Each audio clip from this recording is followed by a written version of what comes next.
Welcome to Quiz Quest Trivia Test. This challenge is for all you movie lovers and car enthusiasts out there. You will be guessing the movie or TV show that the iconic car is from. This challenge has two ways to play. You will be shown a photo of each car for 5 seconds followed by a 4-second timer. Guess what movie or TV series the car is from before the timer is up and the answer displays. Along with the answers, I included some fun facts about each of these memorable cars. If you want to do regular play, give yourself 5 points for each correct answer. If you feel like more of a challenging game, for each car first, name the movie or TV series and then also try to guess any of these to score some extra points. Year, make, and model. If you are playing this way, you can pause for extra time since there are 4 things to try to guess. Give yourself 1 point for each of these that you get correct. Go check out all the other fun challenges on Quiz Quest Trivia Tests page. I've made playlists so you can search easier for specific quiz and trivia to play, such as music, movies, TV, Jeopardy style, etc. Join our growing quiz and trivia community by subscribing, plus you won't miss any new ones. I try to post 2 or more a week. Have fun and good luck.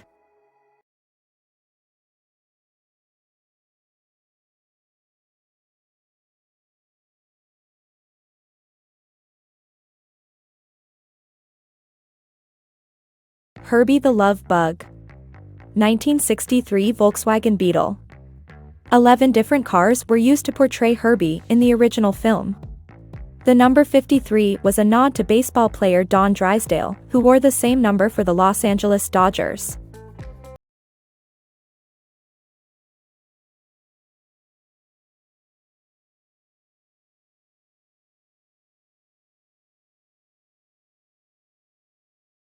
The A-Team. 1983 GMC Vandura G-Series van. In the show's 5 seasons, a total of 8 customized vans were used in the filming.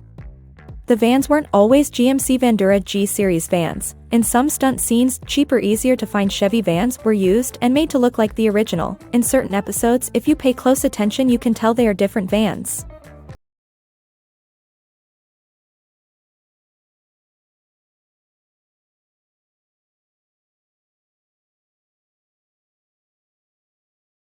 Ghostbusters Ecto-1. 1959 Cadillac Miller Meteor ambulance. Weighing 3 tons and being a 21-foot-long car makes this model Cadillac one of the largest production passenger cars ever made. The car was originally going to be black, but was later changed to white due to concerns that in the night scenes the car would not stand out enough.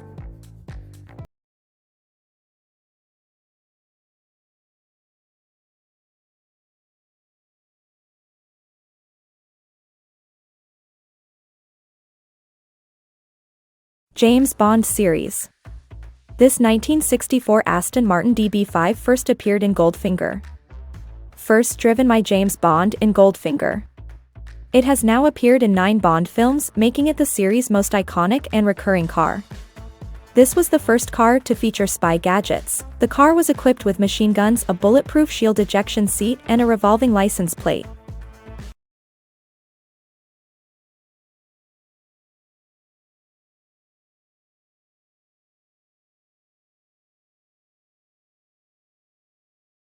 Smokey and the Bandit. 1977 Pontiac Trans Am. Pontiac's special edition black and gold car with a gold screaming chicken on the hood became a pop culture phenomenon. They reported a 30% increase in sales after the film's release. Pontiac supplied 4 new cars for the film, but by the time the final scenes were being shot, they had wiped out 3 and the 4th didn't start or run, so a push car was used to push the last remaining Trans Ams into the final scenes.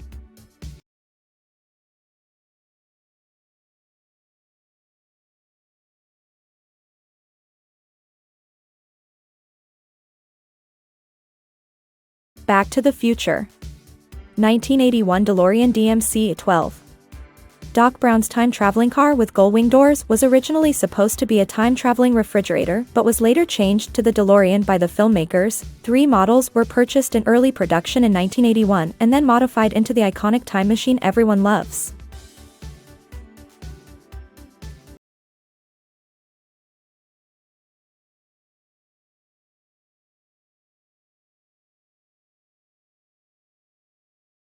The Dukes of Hazzard. Known as General Lee, a 1969 Dodge Charger. Between 250 and 325 Dodge Chargers were used during the series production, which was from 1979 to 1985. Only 17 original cars are known to still exist today. The car's horn plays the first 12 notes of the song Dixie, and the original paint color was Hemi Orange, but later versions were painted a brighter orange called Big Bad Orange.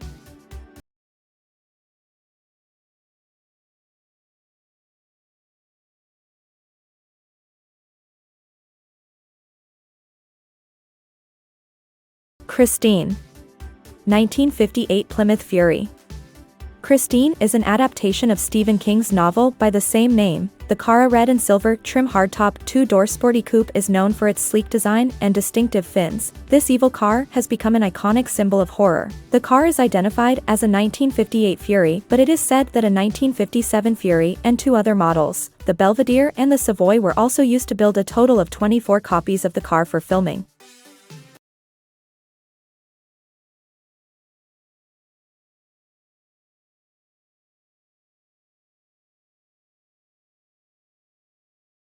The Munsters. Known as the Munsters Koach, is a 1927 custom-built Ford Model T.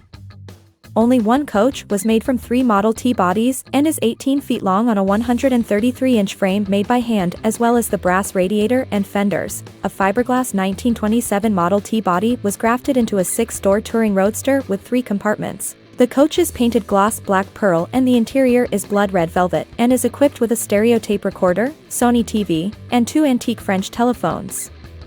The cost to build the coach was $18,000 in 1964, that is equivalent to $180,000 today.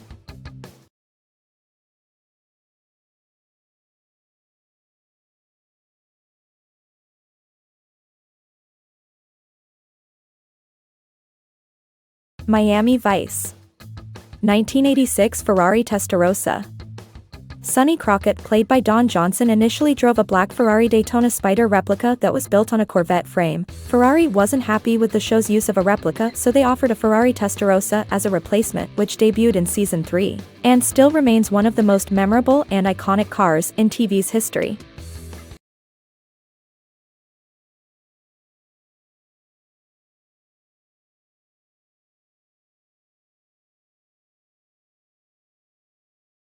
Jurassic Park.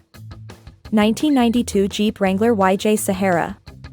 9 Jeeps were commissioned to be made, however, only 7 were complete before shooting. The Jeeps depicted on screen were 18, 12, 29, and 10. It is not known for sure, but the number of Jeeps used in production could be as little as 2 and as high as 7. Since you never see more than 2 Jeeps at any given time, it is possible production changed the numbers to imply that there were more Jeeps than they had.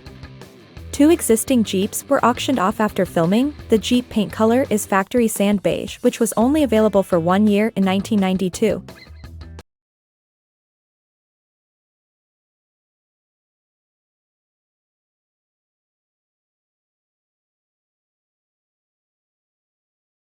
Scooby-Doo, Where Are You?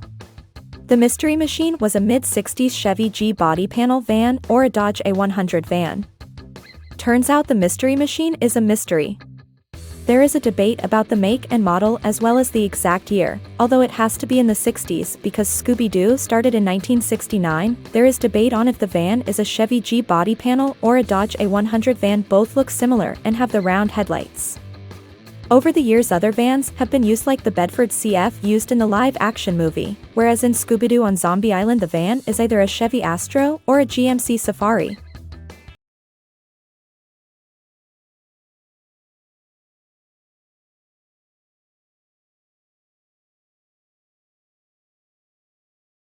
Starsky and Hutch. Known as the striped tomato. A 1976 Ford Gran Torino. The show's creator wanted to use a green and white Chevrolet Camaro. After failing to secure one, the Gran Torino was ordered and then given its now famous paint job. Ford's Wimbledon white, with the 2 white vectors striped down each side, masked off, then painted in Ford's bright red to make it pop. This Gran Torino became as famous as any of its co-stars, one of which didn't like the car or its paint job. Paul Michael Glaser, who played Detective David Starsky, thought it was unrealistic for detectives trying to blend in, and that the car's design did not align with the gritty tone he envisioned for the characters or their environment.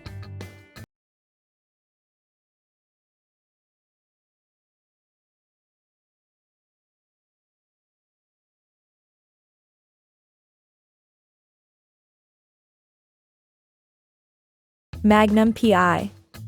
Ferrari 308 GTS.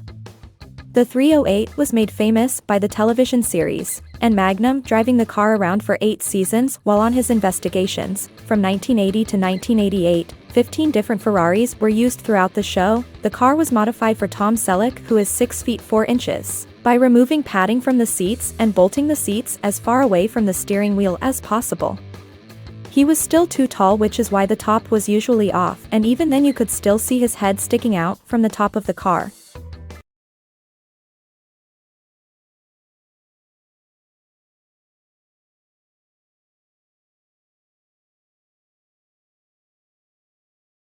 Little Miss Sunshine. 1967 to 1979 Volkswagen T2 microbus. The VW bus really had a broken clutch, so in the scenes where the cast had to push start it, they weren't just acting, and who can forget the hilarious stuck horn? The Volkswagen really became a character of its own. This wasn't this lovable vehicle's first movie role either. The T2 has been featured in more than 80 movies like Back to the Future, Free Willy, Almost Famous, Charlie's Angels, and Hulk, just to name a few. You can be formal and call it a microbus, cultural and refer to it as a hippie bus or van, or just go with the common VW bus. There are sources that say it is a 1971 and ones that say 1978, and then others that say it is a 1979. What is known is the T2 bus came out between 1967 and 1979, but the sliding side window didn't come out until 78, making Little Miss Sunshine's either a 78 or a 79.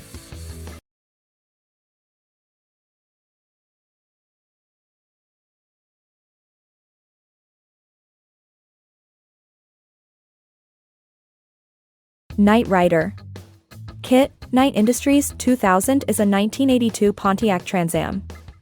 KITT Knight Industries 2000 wasn't just a car, it was a character in itself, with its witty sarcastic personality and exchanged banter with Michael Knight, played by David Hasselhoff.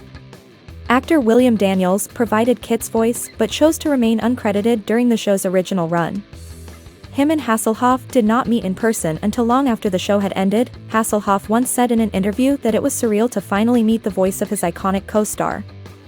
One of KITT's most famous and popular features was the turbo boost that allowed it to leap over obstacles, which caused damage to most of the cars during the 4-season, 90-episode series. Over 20 cars were used to portray KITT.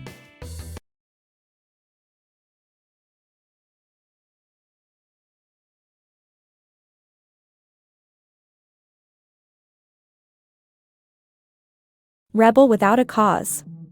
1949 Mercury Coupe, Series 9 cm. The 49 Mercury, driven by Jim Stark, played by James Dean, in the movie became a symbol of rebellious youth culture in the 1950s. The car had customizations like the lowered stance and shaved hood, instantly making it a hot rod icon. It has been part of the collections of the National Automobile Museum in Reno, and the California Automobile Museum in Sacramento.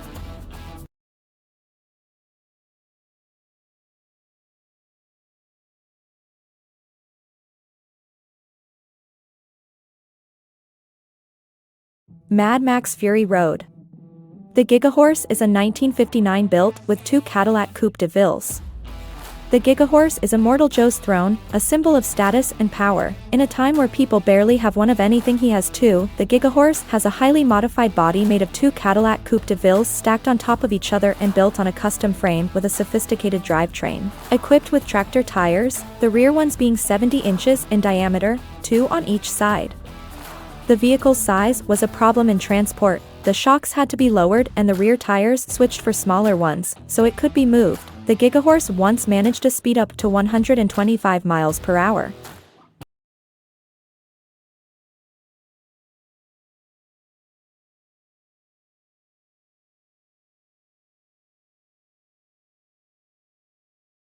Jeepers Creepers. The Creeper truck is a 1941 modified Chevy COE. There were 3 creeper trucks built for the film. The truck's design was inspired by other horror vehicles like Christine and the truck from Duel. On the first day of shooting in the opening sequence, the truck did more damage to the Chevy Impala than the director expected, even with light ramming at low speeds. The rear end of the car sustained significant damage, so a secondary Impala had to be obtained. The truck itself has become a cult favorite among horror fans and earned its spot at the top of the most iconic and sinister vehicles in horror history. And who can forget that license plate that reads "Beating you standing for be eating you"? Creepy.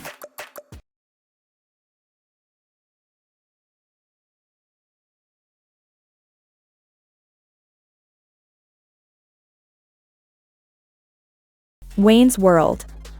The Mirthmobile is a 1976 AMC Pacer. The Pacer, known as the Mirthmobile, is immortalized in the iconic headbanging scene to Queen's Bohemian Rhapsody. The car was chosen because of its oddball reputation. Its unique bubble-like shape perfectly matched Wayne and Garth's personalities. The Pacer used in the film was a used car that was purchased for a small amount of money and then customized for the movie by painting it a distinctive powder blue and adding flame decals to each side and a licorice dispenser. In 2016, the car was sold at an auction for $37,400.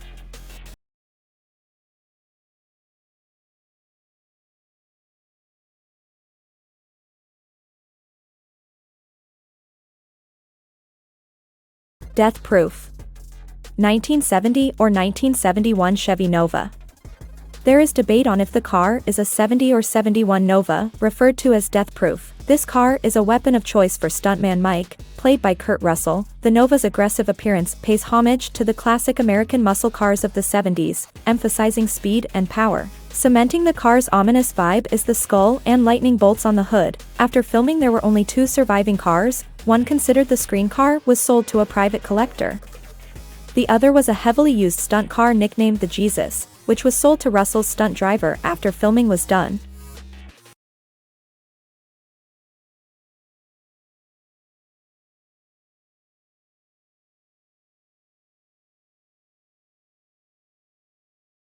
Batman Begins or The Dark Knight Trilogy. The Tumbler. First appearing in Batman Begins in 2005, the Tumbler was 100% custom made. There were 5 tumblers made for the films. It took over a year to design and build the first prototype and cost over $1 million. The design was inspired by The Dark Knight Returns graphic novel Batmobile and the F-117 Nighthawk jet. Weighing 2.5 tons, it can still go 0 to 60 in just 6 seconds and reached a top speed of 105 miles per hour. Extremely durable, all 5 of the cars survived and were then used for the other 2 films in the trilogy.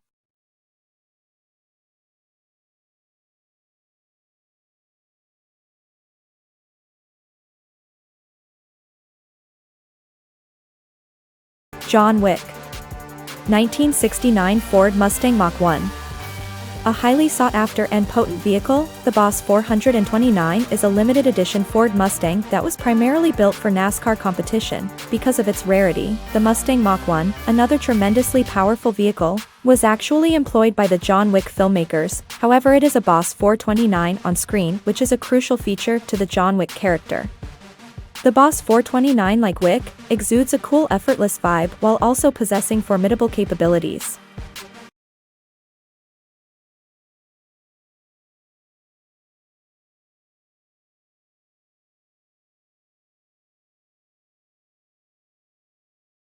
National Lampoon's Vacation. The Wagon Queen Family Truckster. 1979 Modified Ford Ltd Country Squire Wagon. The over-the-top customized car, dubbed a damn fine automobile by Clark Griswold, played by Chevy Chase, was not a real model but designed to be absurdly gaudy. 5 of these funny-looking wagons were made for filming. Requiring over 15 seconds to reach 60 miles per hour, it featured a custom fiberglass front nose with 24 bulbs, 12 were park lights, 8 headlamps, and 4 turn lights. The car was painted a metallic pea green with exaggerated wood paneling for a more ridiculous look.